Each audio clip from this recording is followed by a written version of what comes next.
All right, we are live this morning. Hello, welcome to the Coffee Break Show. Listen, every single day we do this every single week, and today's guest is Liam Naden, and we are going to rock your world. But first, as always, we got to listen to the music. I'll be right back.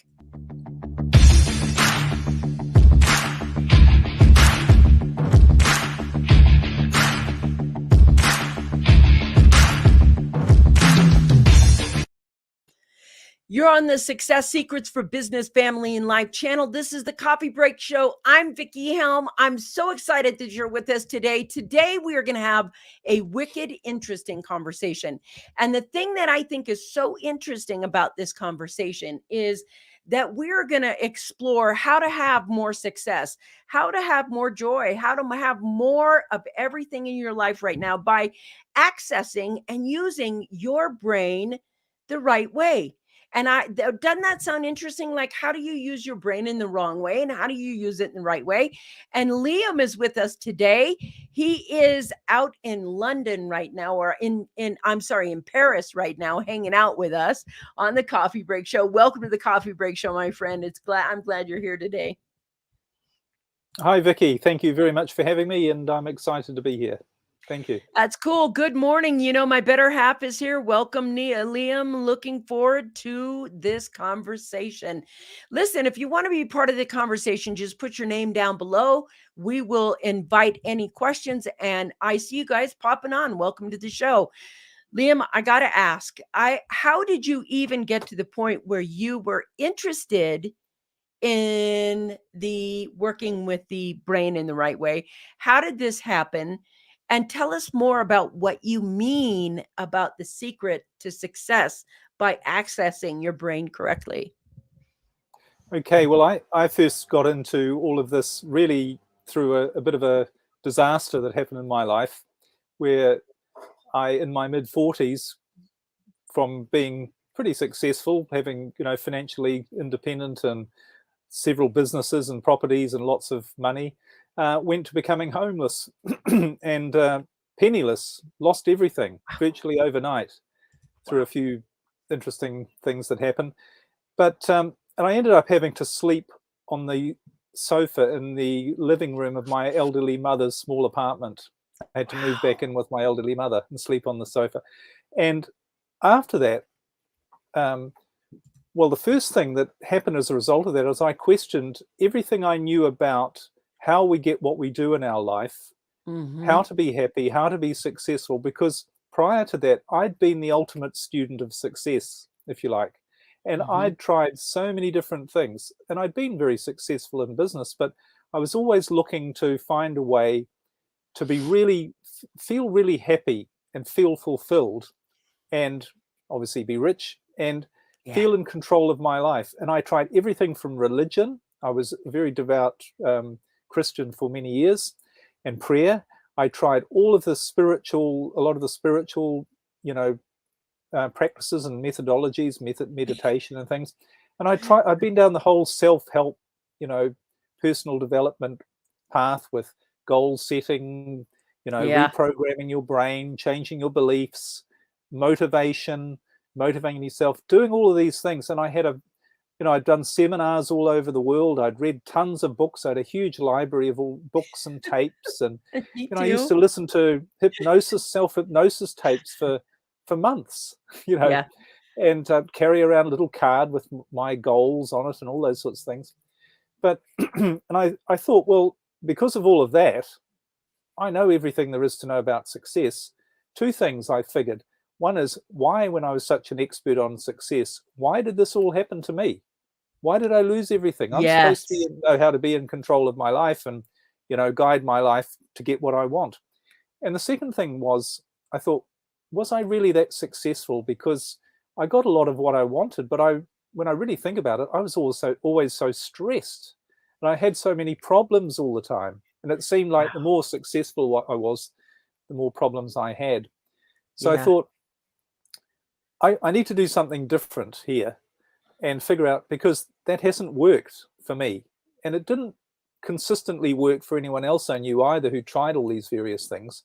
But when I lost everything, after that, after I'd sort of unraveled all the mess and, got rid of all the people trying to get money from me that I didn't have and, chasing me and all those sorts of things.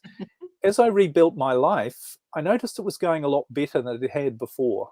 And that I was, I had a better relationship than I'd ever had before. I met somebody new.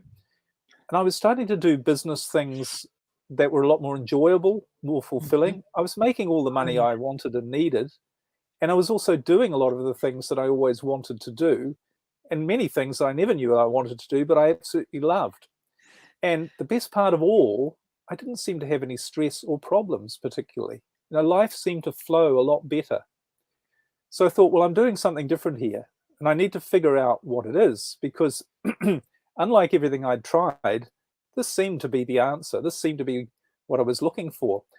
And I took it right back to basics, and I thought, well, all of these other things that haven't really worked or haven't really worked consistently, what have they missed? What's the missing idea here? And I took it back to basics, and I thought, ask the obvious question. Why am I here? Who am I? What is the purpose of my life? And I couldn't come up with many answers to that question, but I did come up with one clear answer. And that is, I've got a physical body. I live in a physical world, a world of life. Therefore, I must have some purpose for being in a physical body. And what science and biology taught me, and what every biological scientist will tell you, is yes, there is a purpose to life and to your life, and that is to be the best that you can be. That's your biological purpose. And another way of putting that is, if you think about what they will tell you in their words, the purpose of life is to create more life. In other words, to ensure that the species survives. And every species on the planet, including humans, is wired to do the best to ensure that we survive and we thrive, so that we carry on the species. Beautiful. But of course, when are you best able to survive and thrive? It's when you're at your best. It's when you're best physically. That's correct. When you're at your strongest physically, you fight off disease better, your organs perform better, you're much healthier, you're stronger, you're able to fight off, dangers or whatever. But also when you're at your best mentally, emotionally, and spiritually. Liam, we're going to stay with you. Stay with you. We have just a second here.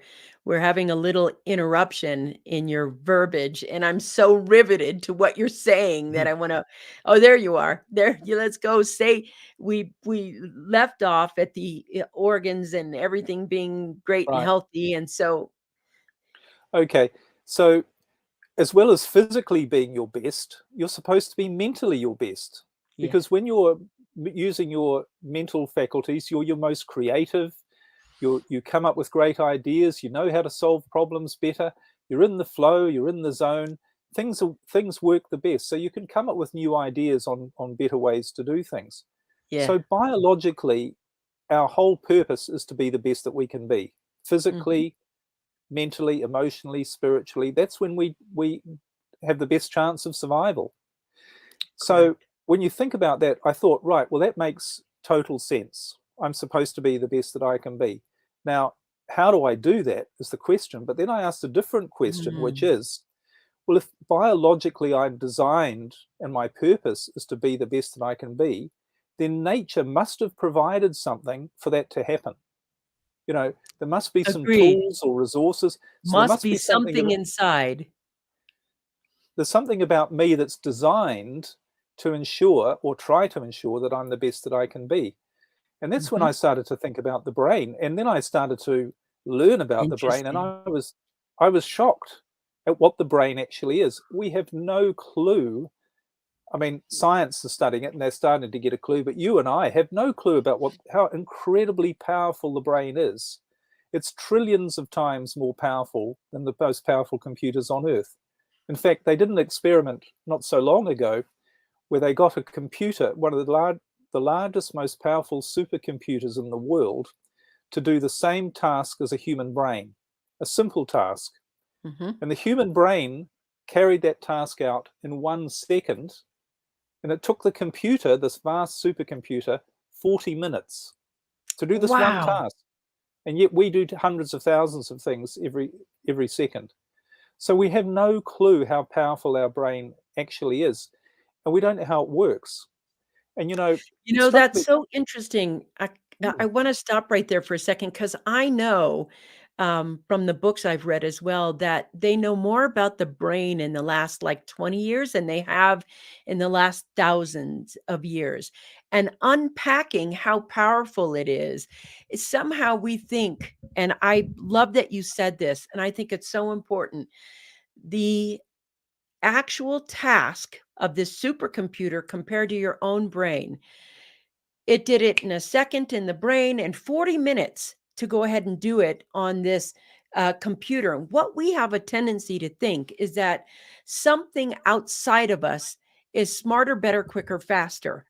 And I love that you're connecting your physical and everything else with your potential, which is what you are, is a ball of potential, and the access to the greatest supercomputer ever, which is already inside you. And I like that differentiation. You don't short sell yourself. You are actually looking at the qualities about you that is already purposeful. Like you don't even have to go find a purpose.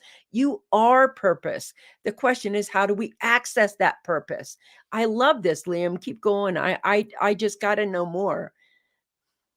yeah, well, it's fascinating, isn't it? And the other thing, Yeah, the next thing I thought was, well, how does this brain work? Because it is a physical machine. We tend to think yeah. of it as some airy fairy thing where you've got a conscious mind and a Yeah. subconscious, and it's all a bit, Mhm. airy. But your brain's a physical machine. It's totally physical. Everything about you is physical.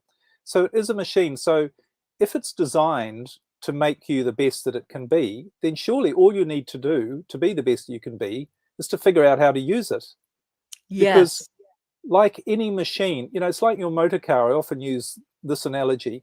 If you get into a car, the first thing you do is you say to yourself, I want to go to this other place. I'm here and I want to go somewhere else. What's the Mhm. easiest, most comfortable, fastest, most Route. efficient way to get there? Is to take a car. All right. Mhm. All right. But to take that car and for it to give me the fastest, most efficient, easiest, pleasurable experience to get there, I need to know how to use it. I need to know how to drive a car. I wouldn't get in a car and expect it to take me somewhere if I didn't know how to drive it, you know? And I Absolutely.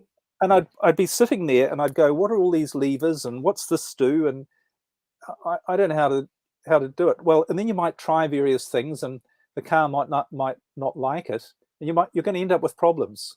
And it's going to be a very uncomfortable experience if you get anywhere.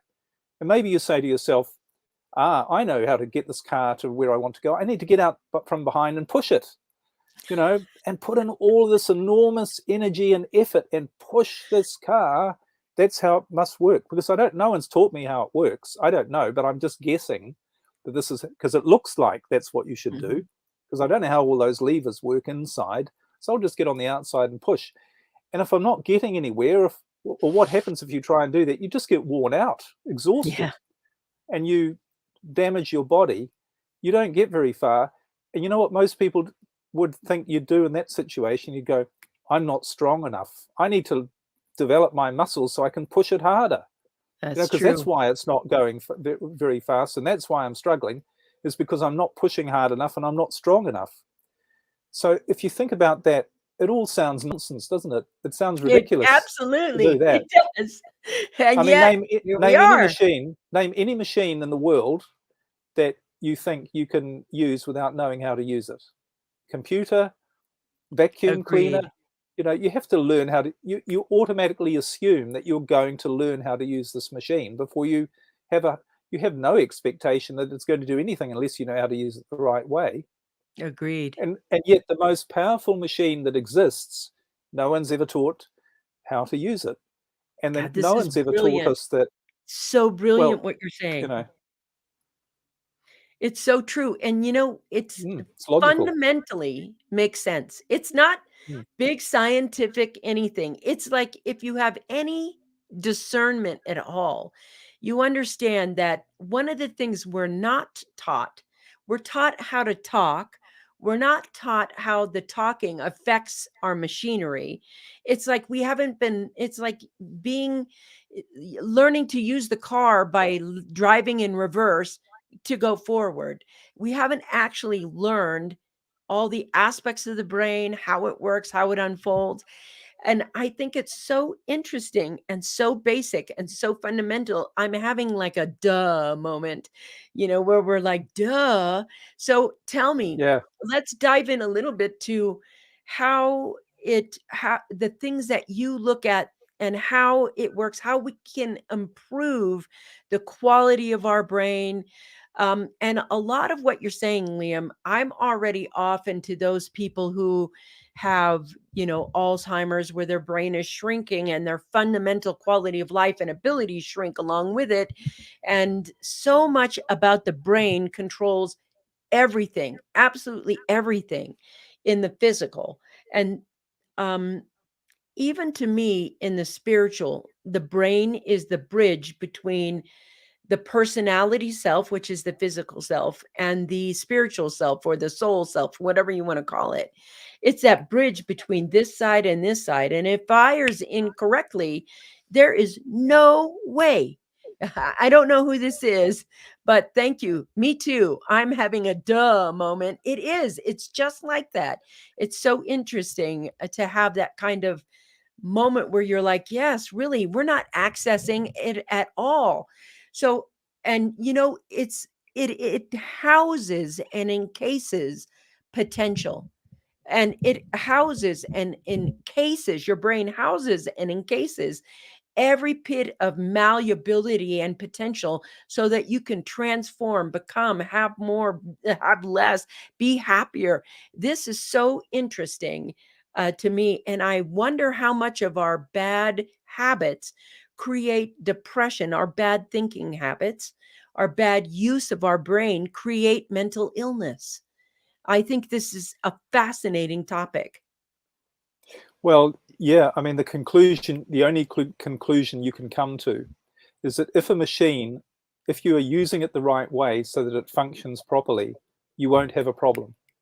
Hmm. But if you don't use it the right way, you're going to have problems.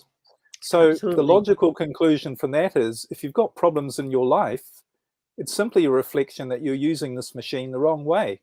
That's all it can be, because there's Wow. nothing natural or good about problems. We talk about, It's problems are true. good, you have learn to fight and get stronger and all that. There are much better ways to get stronger.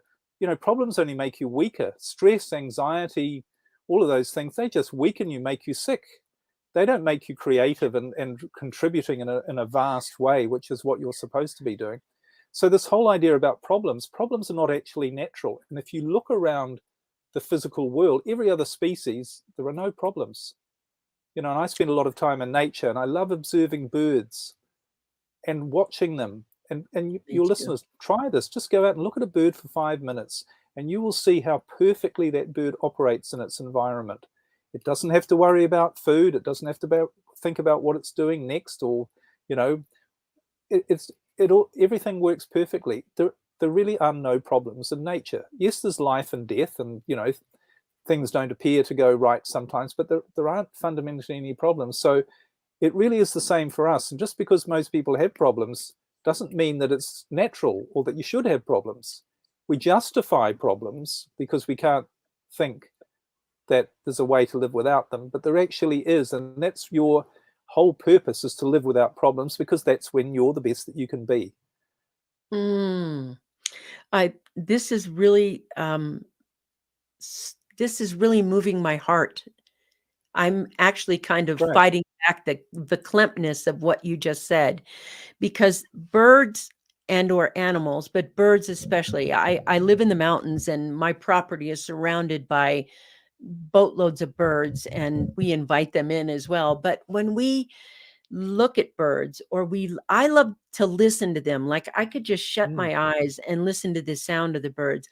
But for me, what I notice about birds and the way I see birds is they have more isness and nowness. They're not trying to become or succeed or live arduously somehow. They're more embodied, if you will, in their birdness, which I call isness, and their nowness.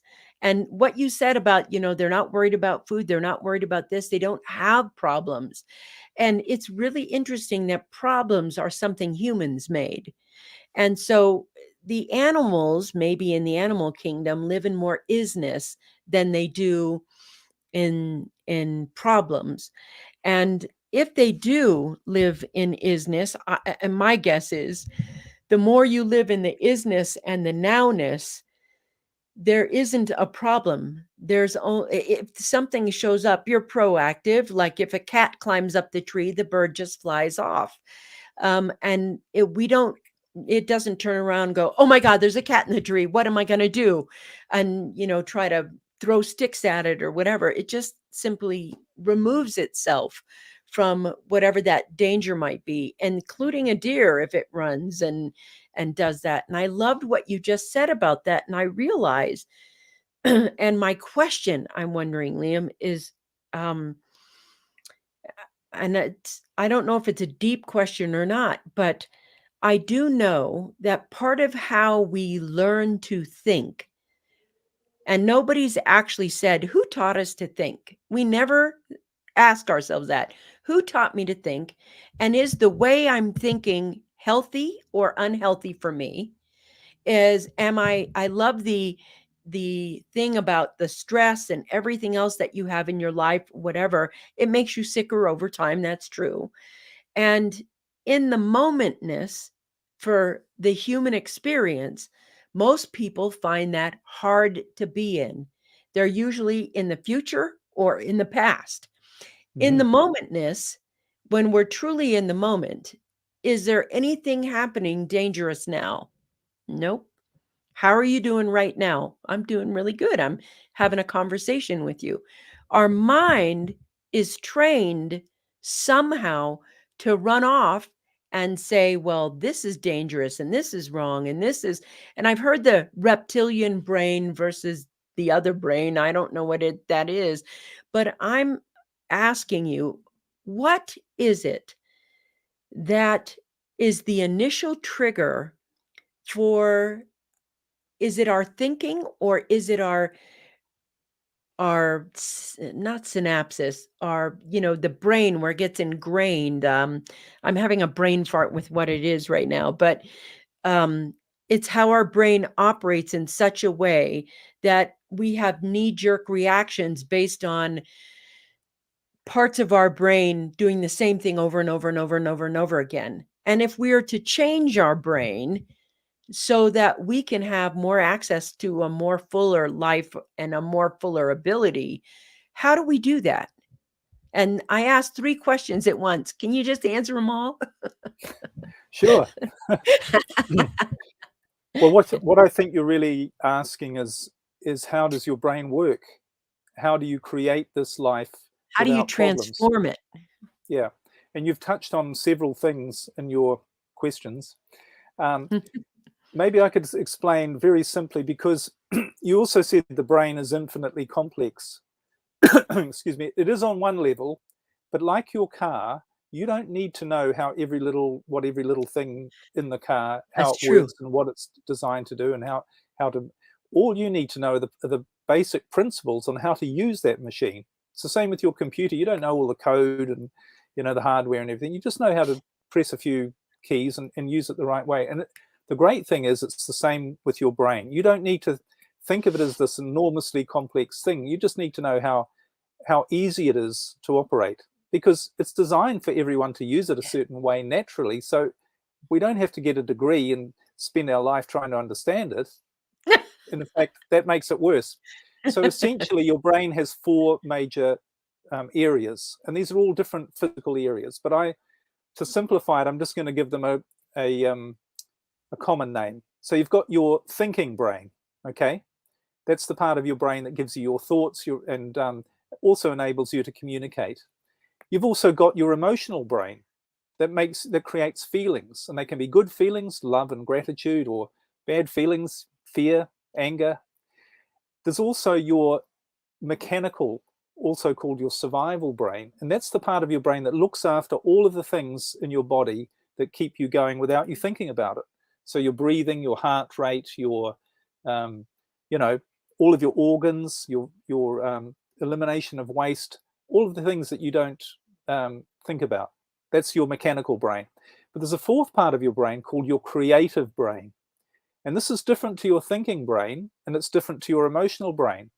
But this is the part of your brain where you have an awareness about things. You think, now this, even just what I've been saying, well, that sounds right on a gut level or Yes, it on a does. really deep level. You know that what I've been saying, at least some of it, feels true. So that hasn't come from your thoughts. It hasn't come from your emotions. It's come from a different place, a place of knowing. So this part of your brain, which I call your creative brain, it also is where your creativity comes from. People talk about being in the flow, in the zone, and all great artists, musicians, and even athletes talk about this place where it's almost effortless, where they're creating, and they look at what they've created, whether it be a painting or a piece of music, and they don't know where it came from. The song, where did that tune come from? They didn't think it into existence. So all of these things are controlled by your creative brain. But here's the problem. Most people are using, because your creative brain, I should say, that's the part that's supposed to be, that's the part that is designed to make you the best you can be. So it's the part that's going to give you all the right ideas, do all the right things at the right time. It's going to bring to you coincidences, synchronicities, the right people, the right situations. And people think, oh no, they're just all a fluke or an accident. And that's the creative part of the brain. It's the infinite, if your brain's infinitely powerful, which it has all this power, of course it has the power to put you in the right place at the right time and do all these things. This is so fascinating. This is so fascinating because we think that aspect of us is outside of ourselves, like it's some divine intervention, not that it's already within the machinery of who we are. I love this. If you want to look at divine intervention, you could say that, because you could say that, we live in an infinite universe. And if it's infinite, it also must be infinitely intelligent. That's correct. So infinite intelligence is what's driving everything. But if it's infinite, then we have to be a part of it. And what's the part that really connects us to that infinite intelligence?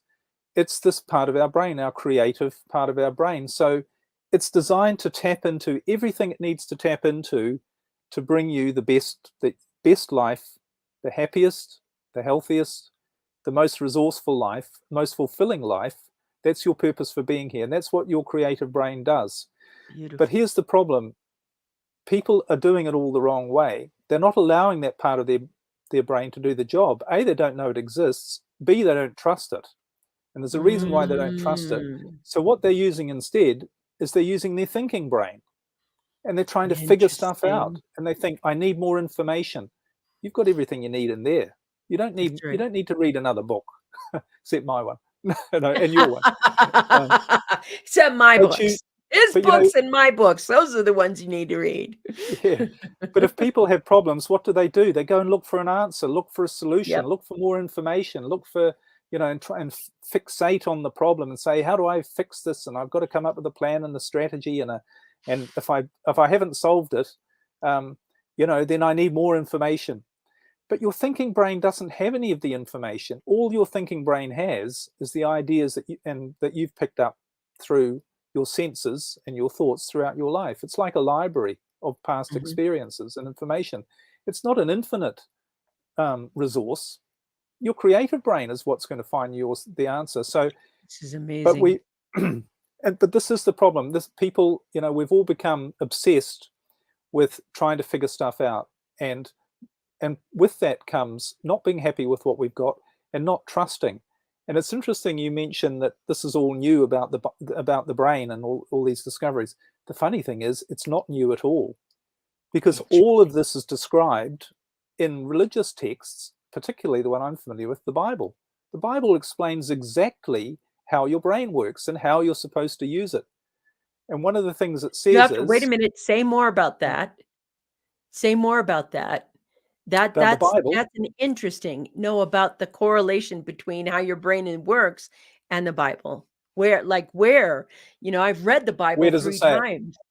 Okay. Yeah, or how does it say it? How does it explain it? Okay. To explain it, I'll just explain a bit more about how the brain works, and then I'll give you a couple of quotes from the Bible, and you'll see that's Love that. exactly what the Bible is saying. Brilliant. Because here's the thing, your creative brain, which is the major part really in terms of driving your life and being able to give you it's really designed to give you the best life you can. That works really well when, there's only one situation where it doesn't work, when you're not living in that state of being the best that you can be. So if you can live in the state of accessing your creative brain and letting it do its job, you will be the best that you can be. But there's one instance where that part of your brain is not helpful and it's not desirable, and therefore it gets shut off. And that's when you're facing an immediate threat to your survival. Yeah. So what happens is your brain, you're walking along and every second your brain is taking in information into your thinking brain, and your emotional brain is making a decision based on that information about what's around you as to whether or not you are safe or in danger. So most of the time it should be saying you're safe, all's good, so it makes you feel good. It produces hormones that make you feel good, and that activates your creative brain. So you allow it to do its job and bring you more good stuff. But if a lion comes running out of the forest at you, or some immediate threat, something comes into your environment that the emotional brain says, based on all the information that I know, this is dangerous, what it does is it switches off your creative brain and it activates part of your survival brain, which we might have heard of, the fight, flight, or freeze mechanism, your survival mechanism. Yeah. And what the emotional brain is saying is there's an immediate danger. Now, there's no time to think, there's no time to get creative. You've got to put all of your resources to dealing with that threat right now. So that means you've got to jump out of the way or run away or shout or do whatever you need to do to get out of that danger. So it sends a different message, which is through fear and worry and anxiety, which are all parts of fear. Sure. So what that does, it activates something called, I teach all of this in much more detail, but I'm trying to give you the short version for your listeners. I know, this is so fascinating. I'm so riveted. I haven't even changed screens. I'm riveted. It activates something in your brain. So your emotional brain, the dangerous situation arrives. Your emotional brain interprets it as dangerous. It sends some hormones, which are like signals to your body to shut down your creative brain, activate your survival mechanism. It activates something called the sympathetic nervous system. Yep.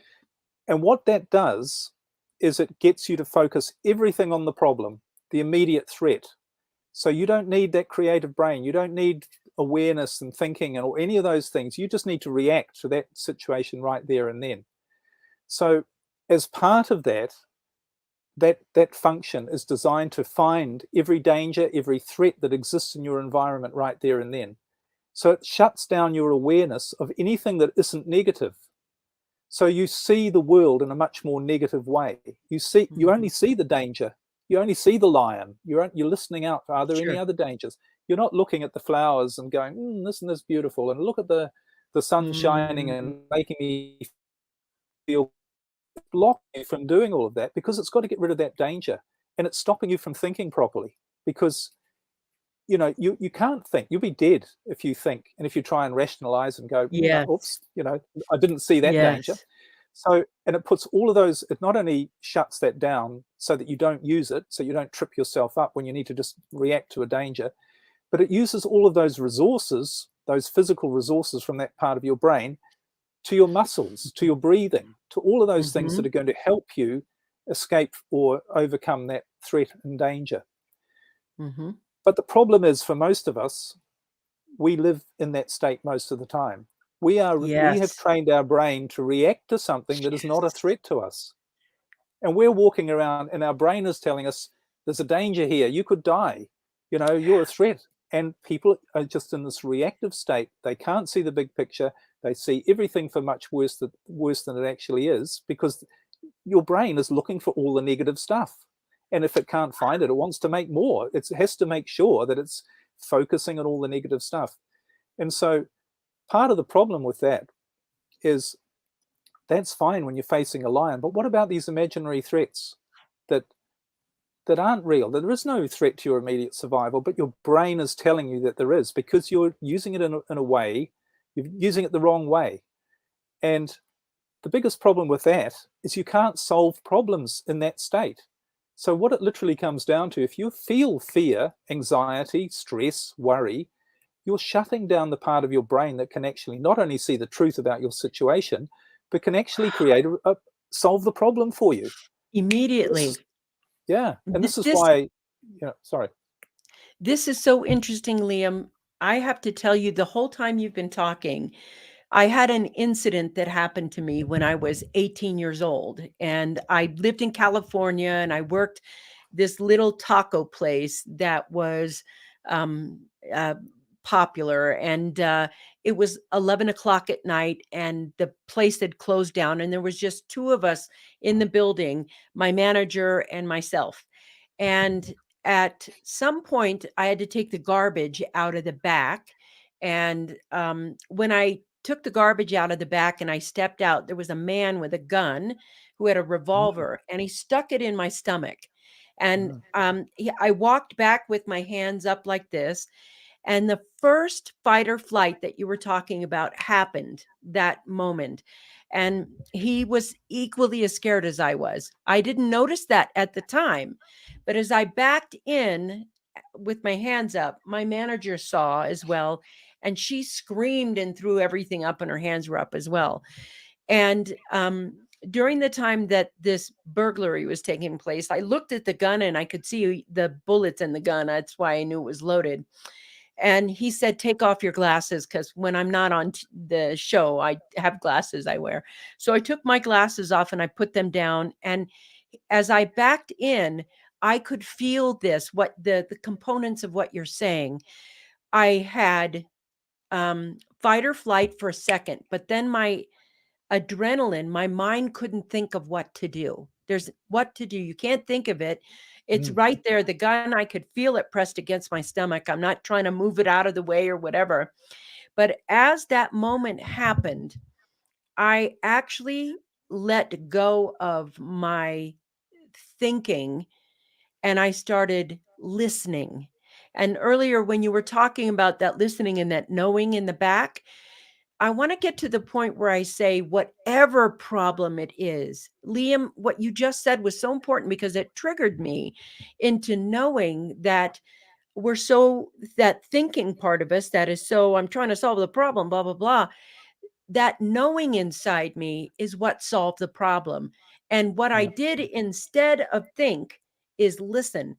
And suddenly it was like I got so peaceful. I've never been more peaceful in my life about that, being in that moment. And I realized the natural stasis of your mind is absolute peace. There is yeah, the stasis of that for me in that moment was peace. So as the conversation went through, it appeared that I was listening to him, but I was not listening to him at all. I listened to that knowing part of my brain. I now know because I've often thought, what was that? It sounded like somebody was standing beside me, talking to me in my ear and saying, just do this, just do that. And so there was a point where the robber, it was at night, the store was closed. I was 18. We were young. The music was really loud. You couldn't talk. And he was like, get the money wasn't get the money. It was get the money because the music was so loud. And we were like, okay. But when he had us lay down on the floor, there was a point where we opened a safe and he could get that out. He didn't believe we got all the money out of the safe. And he was pointing the gun at my manager who was on with me and threatening her, like, I will kill you. I will shoot you. Put the effing money in the bag. Put the money in the bag.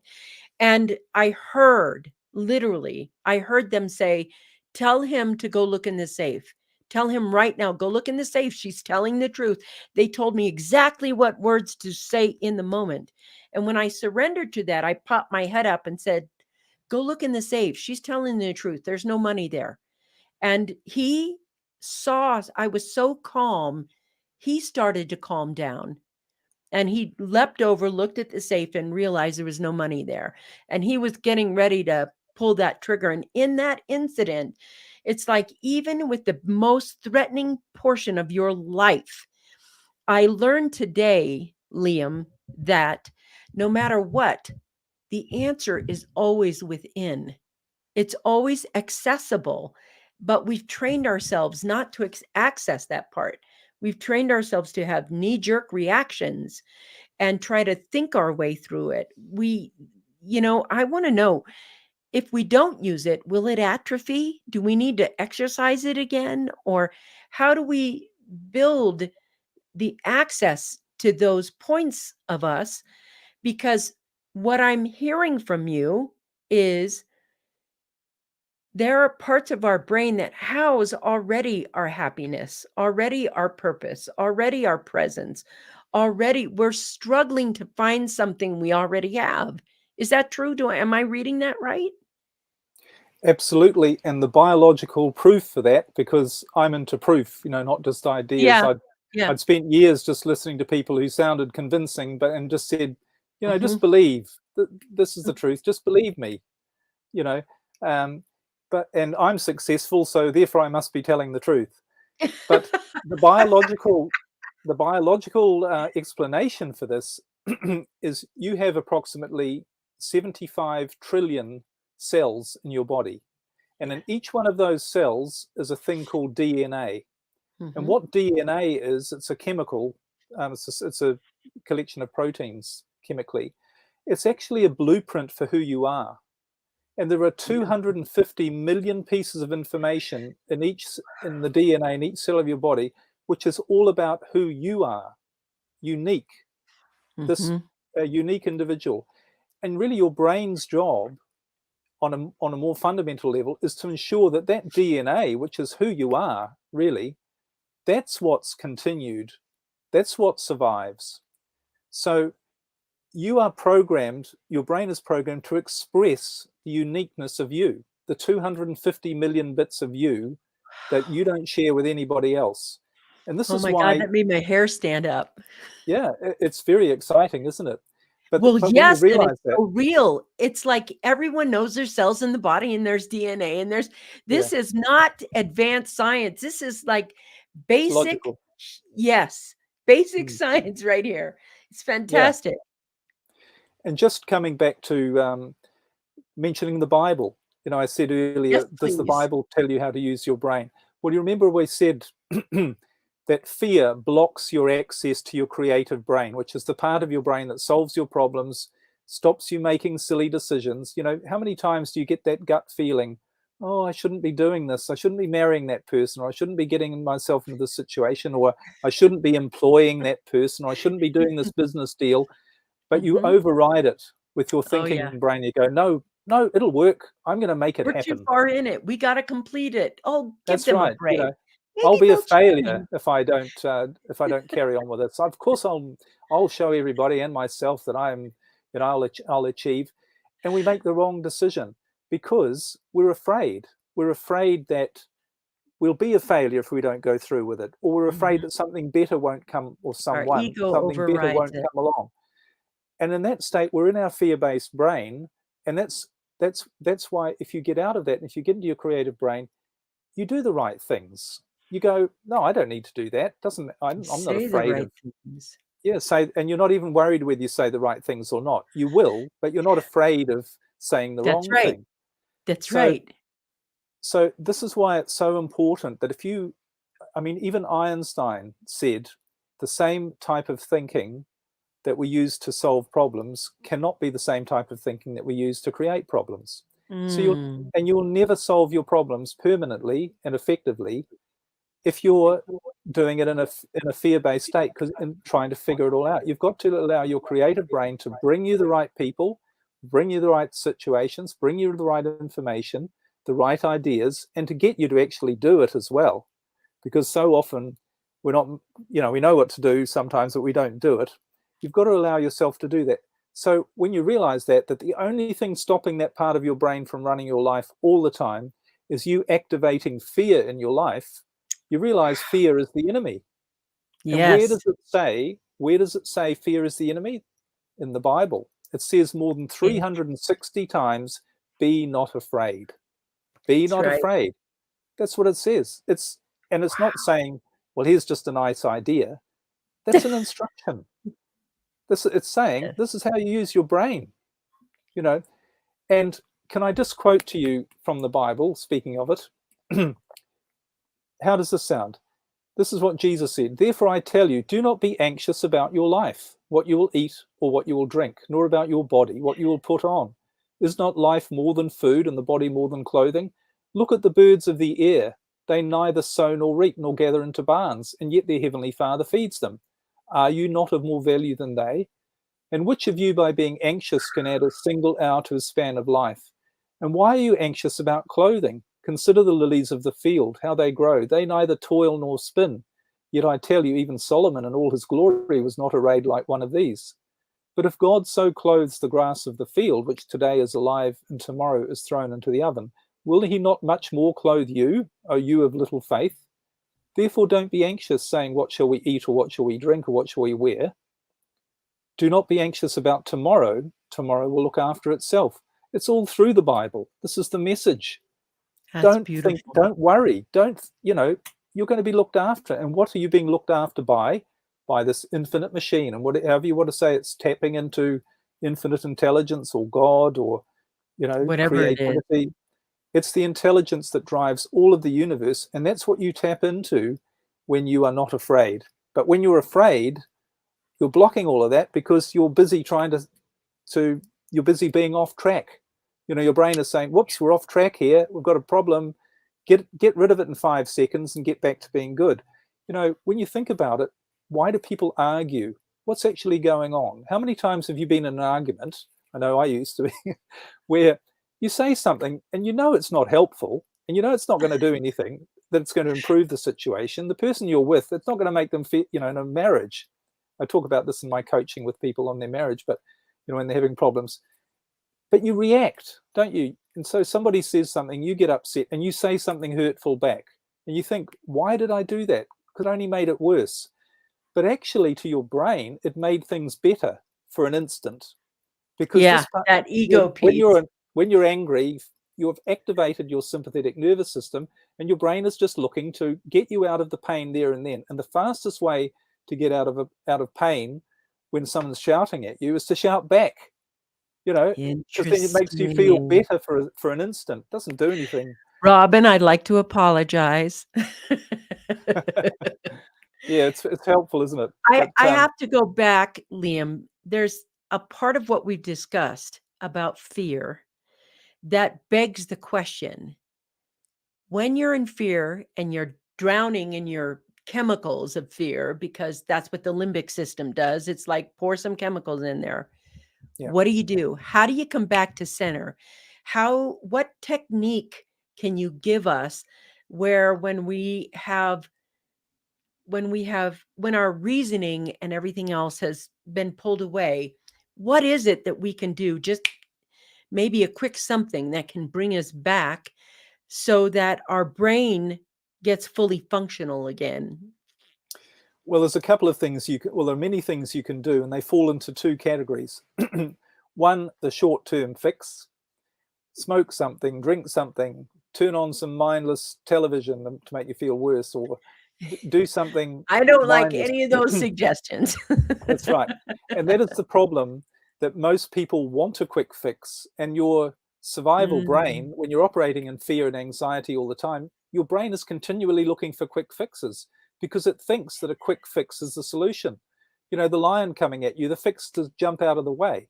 It's just one thing. You don't need to have a 10-year strategy to fix the problem. So that's the problem. Your fear-based brain is always looking for the quick fix. I call them dopamine hitters because it produces a dopamine in your brain, which just for an instant makes you feel better, But the other way, and this is what I teach, and I've created a process called neurostate rebalancing. You have to do a bit of work on yourself to understand what it is that your brain is saying to you it's afraid of. What are your underlying fears? And that's not a quick fix. I mean, it's not a lot. I'm not saying you need to spend 10 years in therapy doing it, because that's not what I'm about either. You can do it relatively quickly, but it's not an instant thing. You have to do a bit of work and figure out, and I teach us through a process of to understand what it is your brain is really afraid of. And it's usually something fairly illogical when you look at it. So just by starting to look at it and say, I've been afraid of that. That's silly. Why have I been afraid of that? And just in that, by that awareness, your brain shifts and is no longer afraid of it. So whenever those stimuli, if you like, or whatever, or things that normally your brain would say, that means danger. You turn the TV on and somebody's having a war with somebody, and your brain's automatic reaction was, that's dangerous because I could get killed. It could be World War III and I could end up, this is all the stuff that your brain's doing behind. But none of it's true. None of it's logical. None of it makes any sense. But your brain, through your experience, has taught you, has come up with, it's made that connection. So you have to break that connection. And the great part is, the more you do this, I like to say that when you use your brain the right way, your awareness changes and you start to see the truth. Absolutely. You start to see the truth of what's going on in the world. Mm-hmm. And what's going on in your own life. And a lot of things that you think are problems, this overwhelming stress that many people live in, sometimes if you were to go to a friend and say, why do you think I'm so stressed? They would say to you, yeah, why are you stressed? You've got an amazing life. You've got money, you've got, a good lifestyle. Go back 100 years and compare yourself to your lifestyle now. Why are you so worried and stressed? Oh, something might happen. Really? But nothing's happening. So they can see for you what you can't see for yourself because their brain is not shut off. So you want to get to that place where you can see about your own life, the reality. Mm-hmm. And the more you expand that, the more you see about who you really are, and the less and less you become afraid of as well. Because yes. And it's interesting because when that happens for me, what you're describing, it's that I transcend duality. It's that you're not either this nor that. It's the transcendence of the dualistic thinking, so to speak, when you can be in that place where it's not that you're picking anything. It's that you're observing, and it feels like a level of awareness, like there's not so much chatter going on in your brain. Well, that's why it says in the Bible, give no thought for tomorrow, because what is tomorrow? Every moment after this moment, isn't it? It's not when the sun rises. It's every moment after this moment. Give no thought to anything other than this moment, because when you do, you are operating in your perfect creative state. And let's face it, if your thoughts are going to trip you up, there's another part of you that's not the thinking part. That's doing all the work for you. I mean, you have to play your role. You have to put in effort when and if required. But you don't need to worry. You don't need to try and figure anything out. You don't need to set goals. The Bible doesn't say, sit down and plan the next year, or put stuff aside for the winter. It doesn't say anything like that. It says give no thought for tomorrow. So you can rely on this creative part of your brain when you understand that that it is infinitely powerful and it will do the job for you. And if anyone doubts this, they should ask themselves, if you're married or you're in a relationship, how did I meet that person that I'm married to? And was I expecting to meet them the day before?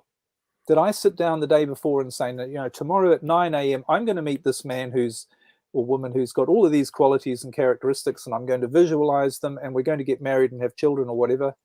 That's not what happens. Something else brings that person to you beyond your thinking, trying to figure it out, work it out, all of those things. So true. And it's not just for relationships, it's for every major thing significant thing that happens to us in our life. It comes from somewhere else. It comes from something unexpected. It's not something, even though we'd like to think we're in control of our life, we are in control of our life, but not in the way we think we are. We're not in control with our thoughts. Mm-hmm. And this is where the whole thing of faith, letting go, you're not letting go to some weird and wonderful thing that you hope will do. You're letting go to the part of your brain that does the job, that is doing the job. That's Liam, this is singularly one of the most, I'm probably going to go over a little bit today, one of the most fascinating conversations. I want to let you know that I talk to that knowing part of my brain. I literally see it as um, a confidant, a guide. Mm. And if my thinking brain goes too far too fast and I want to try to think my way through it, the way I stop myself is I ask, I say, tell me what you want me to know. Because when you ask a question, the thinking part of your brain has to stop. So if I'm in a complex thing and my brain is like, I don't know, I can't find the answer, I can't do this. My brain is being told it can't do that. So the way I stop myself is I ask that knowing, and I call it the knowing. I also call it the presence, because sometimes when you're present in that knowingness, and the part of you that is present in that knowingness, that isness, nowness, and you talk to it, it will talk back to you. It will say something right back to you. And as I was speaking, when I was talking to you, it finally hit me as to what is talking. And I want to just go here because we talked about in the beginning of this, I did all this spiritual work. I did all this self development work. I went here and I went there and I did all this. And what you found within you was the knowingness or the creative part of you that is part of the infinite creativity, part of the potential of who you are. And a lot of people think it's something outside of themselves, like when you, like people who say they channel, or people who say they get downloads, or people who say it's like somehow it's outside of themselves. They're actually activating this aspect of themselves and listening inward. But the key thing is, you said something that was really important about when fear happens. When fear happens, it stops our access to that piece of the brain. And to me, that one of the things that has happened, and I was thinking, what's the thing I'm most afraid of? And if you know me at all, it's heights. It doesn't matter, it's heights. Now, what I'm really afraid of is dying, not Mm. heights. It's dying an ugly, painful death by falling. And I don't know if it's past life, this life, whatever, but in the moment, if I look off a cliff or something, it's so close to death for me. It brings up the most fear, the most panic I can feel is being on that cliff or looking over that building, or, people who jump out of planes. Not going to do it. I have a million other skills. Jumping out of a plane just to see if I can overcome my fear, that's not for me. And Mm. part of me is looking at that. And today I was like, okay, what is it, that nanosecond? What is it that you're saying to yourself that is provoking the fear, which is that question you asked earlier? And I realized if I said, oh my God, I could die, the brain is, that part of us is trying to protect us. Step back, get away from it. You're afraid of heights. But the truth is, anybody, anybody in the entire world who said to themselves, I could die right now, is going to feel fear. It's not actually the truth of the situation, it's the actual thing I'm saying to myself that is triggering that piece of it. And if anybody said, I could die right now, they'd feel that same fear. There's some actual triggers. If you say, boy, that pissed me off, well, guess what? If anybody says, boy, that pissed me off, they're angry, or I feel depressed, or whatever it is that you're saying to yourself, your brain is kind of complying with it. Anybody who says it. But that knowing piece of your brain, I want to make sure we grind this in today. Does it have, earlier in the conversation, we talked about your brain having its purpose, or like your cells have its own DNA. Is there a portion of our brain that has a DNA that is so specifically you? It's kind of designing everything that is you in your personality. Like maybe you're musical, or maybe you're loving and friendly, or is any of that like a genetic portion of your brain? Do you get what I'm asking? I'm not sure if I do, but if you're referring to, is that our genetics that determine who we are or what's in our DNA? Is that what you're referring to? Maybe there's a... Yes. Is there a genetic portion of our brain's ability that is due to genetics? Well, it's all due to genetics, because who you are is purely your genetics. But here's the thing, people say, oh, well, but I'm born with one leg shorter than the other, or, I've got all these, Mm-hmm. I've got ADHD or some other label or problem, or, Mm-hmm. something that makes me less of a person, or maybe have more problems. Yeah. But all problems, or all of these things, what the real problem is a problem of perspective. And when Agreed. when you change your perspective and when you change your awareness, you actually see the perfection in everything, and even in your own problems. And when I lost everything and became homeless, I can look. It was painful at the time. I went through all the stress, and no matter how I tried to justify it, I felt terrible. Sure. But in hindsight, I can see it was perfect for me. It was part of Mm-hmm. my genetic learning and an experience. I wouldn't have any idea about what I'm talking about now. I wouldn't be here with you right now if that hadn't happened. It was all perfect. I So want to ask my everything... question differently. And I'm going to Okay. do it in the Bible way, because I think that will give us this thing. Corinthians, I don't know if it starts in 12 or it's 1 to 12, but in Corinthians, 1 Corinthians, I think it's 1 Corinthians 12, maybe that's what it is. It talks about to each individual, there's a gift given. Some have the gift of knowing, some have the gift of seeing, some have the gift of talking, some got the gift of healing, some have the gift, but there was to each individuated person somehow, there was a gift given to each individuation. And so I'm wondering if that gift is in the brain aspect of that knowingness piece of the brain, and is the reason people struggle to access that because they're trying to access it through thinking. Do you get my question now? Maybe. But what you're alluding to, thinking is the problem, because Yes, thinking, we're not supposed to think about everything and figure stuff out by thinking. that's right. We're just never going to do it, because what's it all based on? Why do you overthink? Why do you think? It's fear-based, isn't it? You're trying to figure stuff out. Yes, You're worried that you won't come up with a solution. yes, The only time you're not thinking is when you're in the present moment, and that's when your creative brain is going, oh good, they've stopped thinking now. I know the answer, which is you, obviously, but it's a different part of you. It's not your thinking part. I can get on and do my job, and use the thinking part when it needs to be used. Use the survival part when it needs to be used, but use yes. them in the right way, and harness everything in a way that is productive. You mentioned about people's genetics. There's a very interesting film, a short film, I think it's called The Butterfly Effect. I'm not sure if I Oh, got the yeah. name right.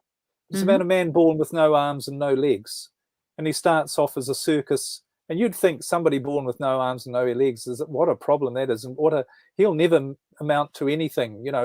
That's That's right. awful. It's a Yeah. tragedy. It's, how could God do that?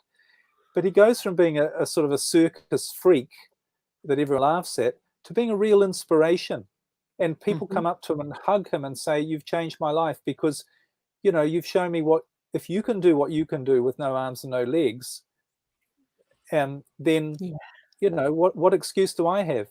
And so can you imagine that person with no arms, no legs? I mean, I don't know, but none of us know, but he's the only person who would know how he truly feels.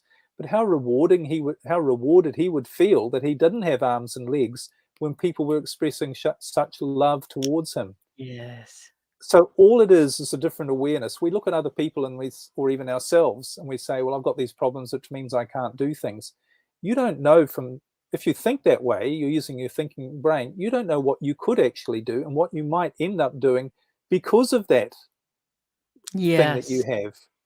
And this is the same with situations. And I often say to people, here's a really good little tip, using the brain, part of the brain that wants tips, okay, quick fixes. But here's a really useful idea. If you're feeling stressed and worried, or you're not happy about your situation, or something's going wrong, what do we tend to do? We tend to say, why is this happening to me? Why is this happening to me?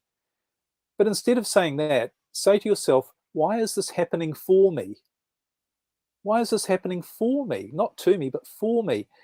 And automatically you shift your brain to think, well, maybe there's a reason. This is good. This is a lesson I'm learning, or this is something helpful, or, you know, this is a gift I've been given. And and what's the difference? Purely awareness. Beautiful. Because it's, you know, it's literally the truth, equally the truth. And it's funny you mentioned the fear of death, because one of the things about the brain, it's a little bit more deep, but we have a little bit of conflict in our brain, because we have our survival brain worried about death, but our creative brain knows there is no such thing as death. There is no death. That's right. And not only that, why wouldn't you want to die when there've been more than 10,000 documented cases of near-death experiences? People who've, you know, died on the operating table and then come back to life, or been brought back. Yep. Nearly every one of them, they've all said pretty well the same story, which it was, and they've said, their first words are often, why did you bring me back? It was so much better over there. Everything was wonderful. Yep. So they've all said the same thing, that after death, it's better than here. So why would we be scared of it when it's something better? It's not really a logical idea, is it? We think it when your awareness lets you think about it. Now, of course, the moment when, you know, you're looking down the cliff, you do feel fear, because your fear-based brain is jumping in there. But you can imagine a scenario where people might not feel afraid of death, when they are so aware that it is just a transition. And there are people like that, you know, highly advanced, if you like, spiritual people who. But the other side of fear of death that we can all have is, where do you draw the line of what you're afraid of? You know, when can you say, well, all right, I'm afraid, everyone should be afraid of death. Okay, so I'll be afraid of that. But what other things should we all be afraid of? Because we shouldn't be afraid of anything. In fact, there's only two fears we're born with. They've done lots of studies on this to show that biologically, we do have two fears. One is the fear of falling, which you've just talked about, and the other is fear of loud noises. So when you're born, you have those fears. But every other fear you have is something you've made up, that your thinking brain, through your experience and thoughts, has made up. It's not true. As hard as that is for me to admit to myself, that's absolutely true. Outside of those two fears, everything is made up. Yes. And it's purely because of your perspective. You think it's something to be afraid of. You know, one thing I often work with people in their relationship, and I say, and they're having trouble, and the reason they have trouble in their relationship is because they're afraid of it ending. So they really work on it, and if there are problems, they want to fix the problems, and they get stressed about it, and they try and do the right things, and they're walking around on eggshells trying to fix the problems in their relationship. But if they believed that there might be a better one for them, they'd be a much happier, easier going, better person, and then they wouldn't have the problems in their relationship. You know, so true. Instead of trying to fix, it's just like that. So, as I say, that's what fear does. And if you just get rid of fear, you get rid of everything, all your problems, really. This has been such an amazing conversation. Listen, if you're driving and you're on iHeartRadio or Pandora or wherever you're listening, Spotify, and you're thinking, man, I got to talk to this guy. I got to go ahead and find out how, where, what, how can I be in contact? Why is this happening for me? Love it. Thank you very much. Why and how, what program, where can they find you? And Robin, I know you're on. Would you do me a favor and type into the show notes his website or whatever he's going to give us? So, and then tell us a little bit about the book that is coming out. But first, how can people get a hold of you? Well, the best thing is just through my website, which is just my name, liamnaden.com. I've got my two podcasts, all my marriage and relationship podcasts, and also all this brain stuff. And I have a coaching program if you really want to go deep and learn how to get rid of your fears so your brain operates naturally, and and you just sort of start living life in a much better way, then that's my neurostate rebalancing course. But it's all on my website. Plenty of podcast episodes to chew LiamNaden.com. into. LiamNaden.com. Liam Naden, Naden, LiamNaden.com. And for right now, we just have it up on screen. So listen, it's going to be in the show notes, going to be in the thread. This is such a powerful conversation. And I don't think anyone should die without having the experience of being able to transcend your own thinking or the thinking you were taught. And here's the real big clue. It is not yours. It's like you learn to think a certain way. So if you learn one way, you can learn the other. I think this has been such a fascinating conversation. And the coaching program, you said you have a book coming out. This is the last thing I want to know about, because I am so fascinated right now. All I want to do is read your book. Whenever you put that out, you tell me first, because I want to read your book. And tell us a little bit about the book. Well, the book is very much based around all these ideas on using your brain the right way. I've tentatively called it Rebalance Your Brain for Success. But that's really what it's about, explaining how your brain works in not in technical, endless scientific, but really practical explanation of how your brain works and why it works the way it does. And a little bit too about how you can make this shift. Because can I just quote you something from the Bible? One of my favorite quotes, because I know we're wrapping it up. And it says, but anyway, say the quote, because in that's Romans, important. I think you mentioned Romans. I love Romans. And I mean, I was brought up a Catholic, but I'm not a practicing Christian now. But I love the fact that the truth, where the truth is revealed, wherever it might be. But it says in Romans, do not conform to the pattern of this world, but be transformed by the renewing of your mind. Then you will be able to test and approve what God's will is, his good, pleasing, and perfect will. So doesn't it all, I mean, to me, it all points to the same thing. Could you just read that again? Could you just read that again?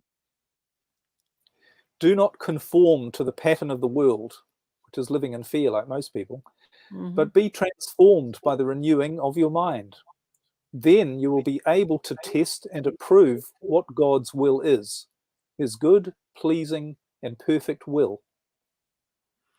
This is so amazing. That was so powerful. I just want to say and end on that. Liam, I'm going to have you back on my show. I don't know when, but he will be back. I promise. Listen, this has been the Coffee Break Show. I will see you again next week, and we will have another fabulous conversation. Thank you for being with us today, Liam. It has been really amazing. Thank you so much. Thank you, Vicki. It's been wonderful to be here. All right. I'll see you guys next week. Bye-bye.